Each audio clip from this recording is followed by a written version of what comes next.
juez para Ariel Lijo, profe. Sí, la Corte Suprema le rechazó aceptarle la licencia, el pedido de licencia, recordá que ya lo había tratado la Cámara, el pedido de licencia como juez federal para asumir el cargo en la Corte. La mayoría de la Corte rechazó ese pedido y ahora se abre un horizonte que no lo vimos nunca, Luis, porque el juez ya había dicho que él no iba a renunciar como juez federal. Recordemos Claro. de qué se trata esta licencia, de que Ariel Lijo pide licencia como juez federal para mantener el cargo en licencia y asumir como juez de la Corte. ¿Por qué es esto? Entre otras cuestiones, básicamente porque el nombramiento del Lijo en la Corte en comisión por decreto va a estar pendiente a que a lo sumo dentro de un año el Senado se exprese y apruebe o rechace el pliego para el nombramiento tal como lo pidió el gobierno. En esos términos, es Lijo el que tiene que decidir ahora. Recordemos que Lijo dijo que él no iba a renunciar, lo repito. Claro, o sea, recordemos esto. Lijo es juez de primera instancia en Comodoro Pi.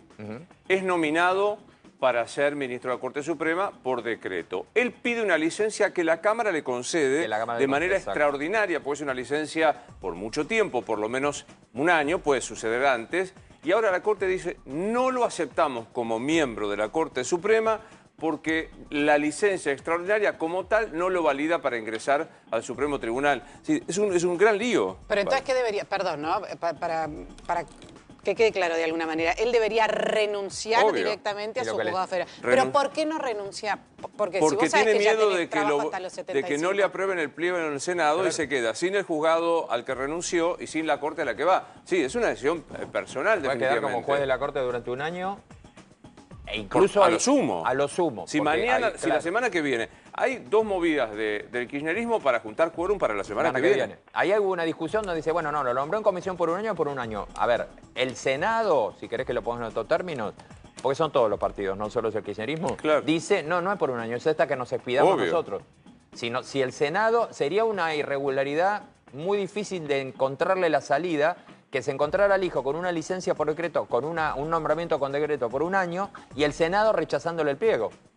Es lógico que el Lijo diga, pido licencia, y la verdad que sí, es lógico, porque en algún momento se va a quedar, perdón que lo diga así, sin el pan y sin la torta, o no, pero es un riesgo alto. Él en alto. estos momentos, mientras se espera que se apruebe o no, que se suma a la Corte Suprema, él está trabajando en el juzgado federal. No solo es juez federal de su juzgado, sino que subroga, si la memoria no me falla, 2 juzgados más. Dos juzgados más. Porque lo mismo que Rafecas, tiene su juzgado más 2 juzgados más.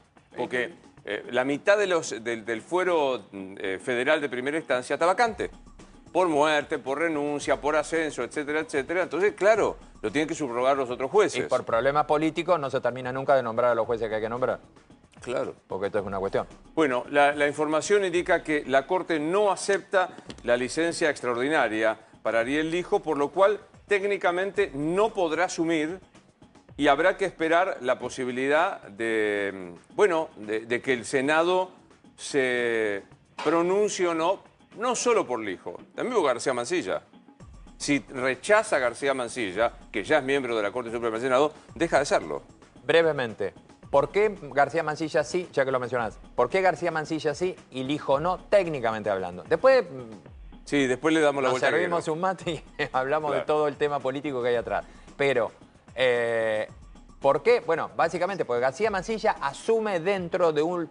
Primero no es juez. Y no están todas las incompatibilidades de las que se está hablando de un juez federal que va a revisar, incluso poder llegar a revisar su propia sentencia, como juez de la Corte. Pero el segundo punto, porque García Mansilla va a ocupar un lugar que, de hecho, la Constitución permite el reemplazo simultáneo porque entró dentro del periodo, su vacante se generó, que es la de Juan Carlos Maqueda, dentro del periodo extraordinario, donde el presidente podía nombrar. Entonces, hay una diferencia. El tema del Lijo se viene tratando hace meses, cuando el Congreso estaba hablando.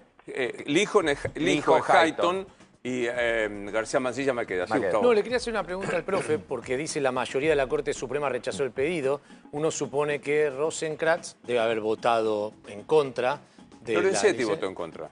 Lorenzetti debe haber votado a favor del Lijo. Lorenzetti, bueno, entonces... No tengo la votación. No, pero llevado a eso uno se pregunta, bueno, si la mayoría la componen con García Mansilla, uno supone que debe haber votado en contra.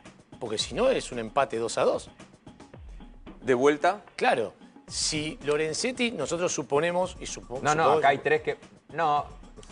Es que es buenísima la pregunta. Claro, García Mansilla, que acaba de ser nombrado por el gobierno, debería haber rechazado la licencia del hijo para que se forme la mayoría de 3 contra 1. Y claro, porque presumo que Lorenzetti no está rechazando la licencia del hijo. No, todos presumimos. No tengo el fallo. Ahí la está buscando.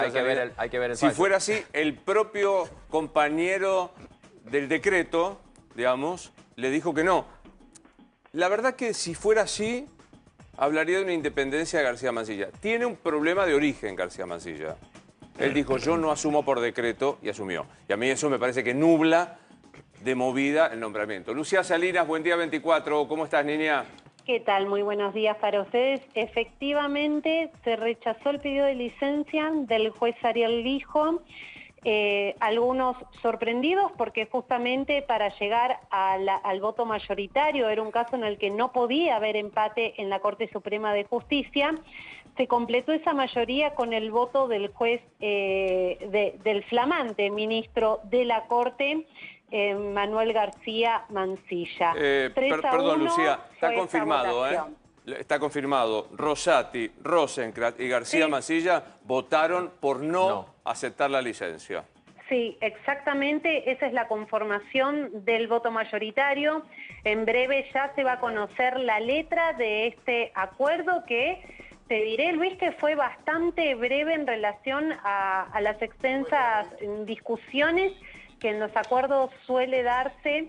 También hay que entender que el tema central del acuerdo de este jueves para la Corte era el pedido de licencia de Ariel Lijo y que ya el caso se había comenzado a analizar con los asesores letrados correspondientes durante la semana pasada, con lo cual la decisión tomada fue rechazarle el pedido de licencia. Era una licencia extraordinaria que siempre son tratadas, abordadas por la Corte Suprema, sin goce de sueldo, porque en la nota que remitió Ariel Lijo para pedir esto, hablaba de la falta de estabilidad que generaba esa designación a comisión por parte del Gobierno Nacional para que asuma en la Corte Suprema. Sí, yo diría que primero el título más que Ariel Lijo sin licencia es Ariel Lijo no ingresa a la Corte. Por ahora, esta es la noticia que tenemos, me parece que de esta manera debemos titularlo. Lo otro, qué interesa, yo sé que la gente está sin luz, angustiada por los precios, es decir, a quién, salvo Salinas, al profe, a Gustavo y a mí, en la enorme mayoría no le interesa esta interna. Ahora, qué interesante, porque algunos decían, si ingresan Lijo y García Mansilla, va a haber una nueva mayoría, Lorenzetti, Lijo y García Mansilla. En la primera votación, García Mansilla votó con la vieja mayoría, Lucía. Bueno, ahí también lo que hay que entender es que siempre lo planteamos y es que nada es tan lineal. Claro. Nada es tan lineal dentro del Poder Judicial. Y lo cierto es que si bien se pretendía romper la mayoría actual o que primaba hasta el jueves pasado, que no integraba la Corte el juez Manuel García Mansilla, que era por un lado el presidente y el vicepresidente y por el otro lado Ricardo Lorenzetti, finalmente esto demuestra que nada es tan lineal.